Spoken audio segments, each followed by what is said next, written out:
Mélia, 16 ans, est une fan de TikTok. Tous les jours, elle installe un petit studio dans sa chambre. Un trépied, de la lumière, son smartphone et l'application. Vous zappez, ça s'arrête jamais. J'ai fait ça des dizaines de fois.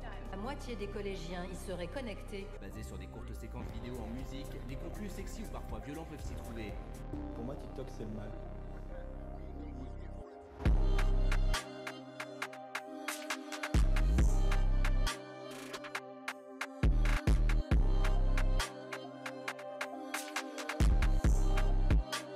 Mon problème avec TikTok. Aujourd'hui, c'est le sujet de cette vidéo, un nouveau type de vidéo sur la chaîne YouTube, mais c'est une vidéo qui me tenait à cœur. Donc restez bien jusqu'à la fin parce qu'aujourd'hui, on a pas mal de choses à dire. Mettez un petit pouce bleu, abonnez-vous, c'est parti. TikTok est le réseau social émergent de ces 3 dernières années. Après le rachat en 2017 de Musical.ly par ByteDance, c'est la maison mère de TikTok. En gros, ils ont Douyin, qui est le TikTok chinois, et TikTok dans le monde entier. Musical.ly devient TikTok le 2 août 2018. On parle quand même d'un achat à plus de 800 millions de dollars, ce qui est quand même énorme. On note d'ailleurs qu'en 2016, Musical.ly contenait quand même plus de 160 millions d'utilisateurs, bien moins qu'aujourd'hui, même pour une application beaucoup moins ouverte que TikTok. Aujourd'hui, TikTok, c'est plus d'1 milliard d'utilisateurs actifs et plus de 3 milliards d'inscrits. C'est juste énorme. Et 160 millions à l'époque, c'était quand même colossal. Mais alors, quel est le problème que je trouve à TikTok? Il n'y en a pas qu'un. Je commence avec le premier. L'hypersexualisation.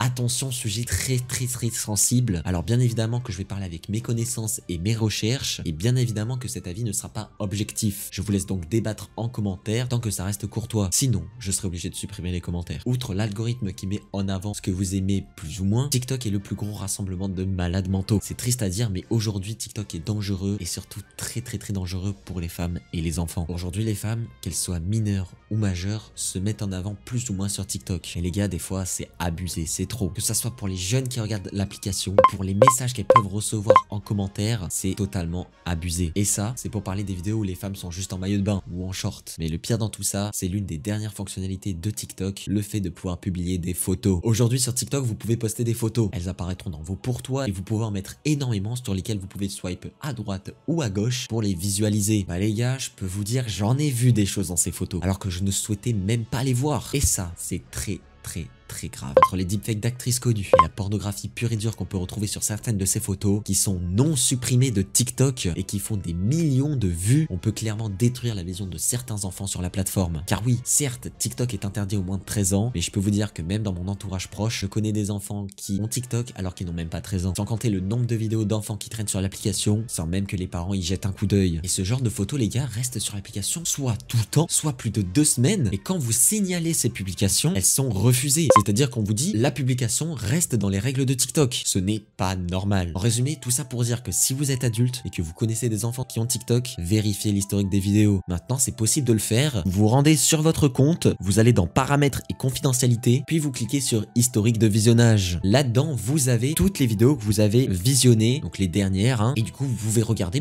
quel est le problème dans les pour toi des personnes que vous regardez. Personnellement, moi, je ne souhaite pas tomber sur ce genre de choses, sauf que ces vidéos, elles ont des millions et des millions de likes. Et qu'un jour ou l'autre, même avec des pour toi sains, vous ou quelqu'un de votre famille tombera là-dessus. Je vous invite bien évidemment à ne pas aller regarder ça. J'ai normalement tout flouté pour les preuves. Pareil pour les arrobas de TikTok, n'allez pas regarder ça, n'allez pas partager ça. Et surtout que ces choses sont normalement interdites dans le règlement de l'application. Donc faites attention à ce que vous likez et faites attention aussi à ce que votre entourage pourrait partager. La censure des créateurs. Ça, c'est un sujet bien plus abordable pour moi, étant donné que moi-même, je fais des vidéos sur TikTok depuis 2020. Bon, tout à l'heure, je vous ai parlé des vidéos où l'on pouvait voir des femmes presque ou même totalement dénudées sur la plateforme. Ces vidéos ne sont pas supprimées, alors que des dizaines de créateurs se font strike leurs vidéos sans aucune raison. Aujourd'hui, l'exemple sur ce sujet le plus flagrant, c'est le nouveau système de monétisation. Avant, sur TikTok, vous gagnez 0,02 centimes pour 1000 vues. C'est rien du tout. Malgré que certaines vidéos peuvent taper les 10 millions de vues, vous allez à la limite faire 100 €. Donc pour l'époque, c'était vraiment rien comparé à la concurrence. On peut remarquer chez Twitch et YouTube. Aujourd'hui sur TikTok, depuis fin septembre, vous avez la possibilité de rejoindre le nouveau programme vous permettant d'obtenir environ 93 centimes pour 1000 vues. Le RPM, le revenu pour 1000 vues, varie en fonction de votre audience. Si elle est internationale, vous allez avoir un RPM plus petit parce que c'est uniquement disponible pour les Français, etc.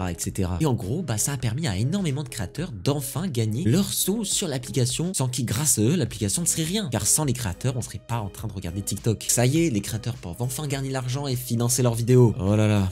Ne croyez pas que c'est vraiment aussi simple. Des dizaines de créateurs se font sanctionner et supprimer du programme sans même pouvoir y retourner sans raison. Malgré la contestation qu'ils peuvent poster, la vérification humaine par derrière, les créateurs se font soit supprimer leurs vidéos, soit sortir du programme partenaire. Et pour des personnes qui donnent toute leur vie à TikTok, qui ont déjà produit plusieurs centaines de vidéos sur l'application et qui se retrouvent du jour au lendemain sans ne plus pouvoir toucher l'argent que TikTok leur doit depuis des années, je pense que ça doit faire très très mal. Heureusement pour eux, bientôt les YouTube Shorts à partir du 1er février vont obtenir une toute nouvelle monétisation. Sera-t-elle aussi rentable que TikTok? Je ne pense pas. Mais ce qui est sûr, c'est que moi j'ai une petite idée de la raison de ces disqualifications du programme. Souvent la raison qui est donnée aux créateurs, c'est contenu original à la plateforme. Bon d'ailleurs en parlant de contenu original, on y reviendra dans la troisième partie de la vidéo parce que j'ai quand même pas mal de choses à dire sur ça. Du coup, personnellement, je pense que les créateurs postant des shorts et des TikTok se font sanctionner parce qu'ils publient leur TikTok en short. TikTok détecte que c'est la même vidéo et sanctionne. Sauf que le problème avec ça, c'est que c'est écrit nulle part dans les conditions du programme partenaire. Pour la majorité des gens, le contenu non original va être le fait de voler des clips à des youtubeurs ou à des streamers qui ne vous appartiennent pas et gagner de l'argent avec, ce qui n'est pas normal, on est d'accord. Quand c'est vos propres vidéos et que vous n'êtes pas libre de les publier n'importe où, ça c'est pas normal. Encore, je veux bien que les personnes qui publient leurs vidéos YouTube en plusieurs parties de 1 minute 01 soient dégagées du programme, mais ceux qui sont sur TikTok et YouTube Short ne méritent pas de se faire supprimer du programme. Bon, maintenant, on va passer à un sujet qui me saoule encore plus que ça. On va parler du vol de contenu.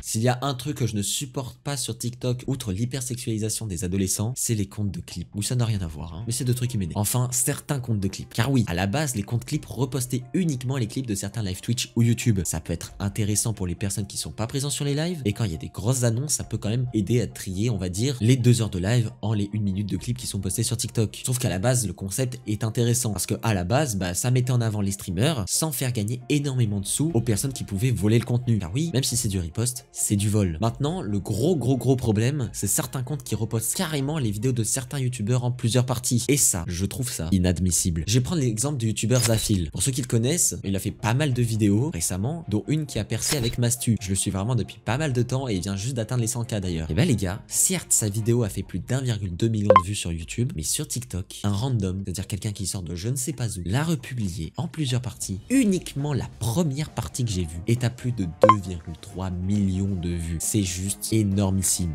Vraiment, sincèrement, c'est n'importe quoi. J'ai également lu le thread Twitter du youtubeur Léonard parlant de ce sujet et comment ça pouvait ruiner les youtubeurs. Si je devais résumer ce thread Twitter, un consommateur de YouTube et TikTok, comme vous, comme moi, qui va voir danser pour toi la vidéo d'un youtubeur qu'il aime, va donc la regarder sur TikTok et ne va pas cliquer sur celle-ci quand elle sera sur la page d'accueil de YouTube. Bah oui, moi ça m'arrive plein de fois de regarder plein de TikTok en plein de parties, alors que en fait, vous pouvez tout simplement aller sur YouTube, taper la vidéo et y retrouver. L'exemple le plus flagrant, je pense, c'est les reportages. J'ai souvent plein de reportages sur TikTok que je m'amuse à regarder sur TikTok au lieu de les regarder sur les chaînes des reportages tout simplement. Sauf que vu qu'il aura déjà vu la vidéo sur TikTok, il ne va pas la regarder sur YouTube. Donc quand elle sera sur sa page d'accueil, il va juste swipe comme ça parce que oui, il aura déjà vu la vidéo. Cela va donc faire baisser le taux de clic par impression sur la vidéo et celle-ci sera donc moins recommandée. En gros, pour ceux qui sont pas au courant et qui ne savent pas ce que c'est le taux de clic par impression, c'est un pourcentage qui représente le nombre de personnes qui ont vu la miniature et qui ont cliqué dessus. C'est une stat super importante pour la mise en avant des vidéos et pour les créateurs. Ça permet de voir si ta miniature fonctionne bien et si la vidéo est mise en avant par l'algorithme de YouTube. Alors voilà, je vous ai aussi demandé sur Twitter pour vous quels étaient les problèmes de TikTok. Alors bien évidemment, j'avais déjà écrit les 3 grosses parties de ma vidéo avant de faire ce tweet et j'ai remarqué que beaucoup de personnes pensaient comme moi. Je vous invite donc à partager cette vidéo aux personnes qui pourraient penser comme moi et qui pourraient ajouter du contenu à cette vidéo dans les commentaires. J'ai quand même eu des réponses comme quoi le fait qu'ils bannissaient pour rien. On en revient avec la deuxième partie de cette vidéo sur la censure et le fond de créateur. Même problème. On m'a aussi parlé de l'onglet abonnement qui ne sert à rien. Sincèrement, on trouve qu'il est quand même plus utile que l'onglet amis parce que les gars, vos amis, vous les avez dans les abonnements aussi, hein, et que bon, on va pas parler de TikTok Now qui clairement ne sert à rien. Personnellement, je vois pas l'utilité de BeReal, alors celle de TikTok Now, encore moins. Genre vraiment, faudrait qu'ils arrêtent de tout copier de partout, parce que c'est le genre de fonctionnalité qui ne servent à rien et que personne n'utilise. Est-ce que vous avez des amis qui font des TikTok Now? Dites-le moi dans les commentaires. Alors, je suis en train de faire le montage de la vidéo, et je viens de me souvenir d'un dernier point super important que j'avais envie d'aborder sur TikTok. C'est quelque chose que je retrouve de plus en plus dans mes pour toi, et c'est juste les personnes qui vont dénigrer le contenu fait par les créateurs. Alors quand c'est constructif, je veux bien, mais quand c'est juste de l'insulte pure et dure, ça je n'accepte pas du tout. Je peux vous citer quelques exemples. Certaines personnes qui ne font même pas de vidéos vont arriver dans les commentaires de créateurs se donnant à fond dans leur projet, évoluant sur la plateforme en apprenant pour sortir des commentaires du type lâche tout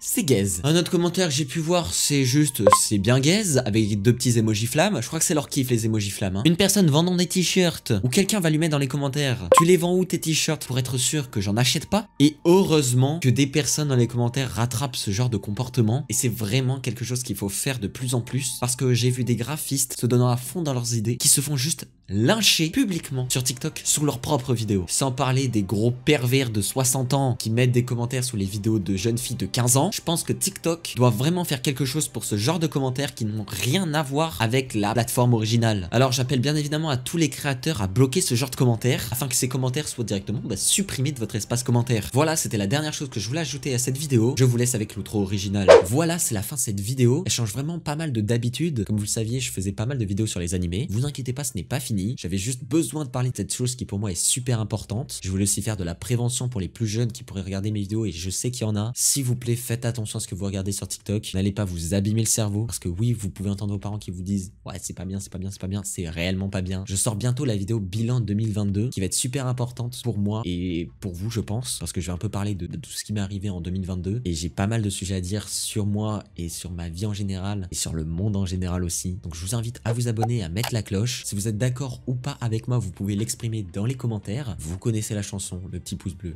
l'abonnement. Je l'ai déjà répété plein de fois dans cette vidéo. Sur ce, moi je vous laisse. Faites attention à vous. C'était Nirox. Bye.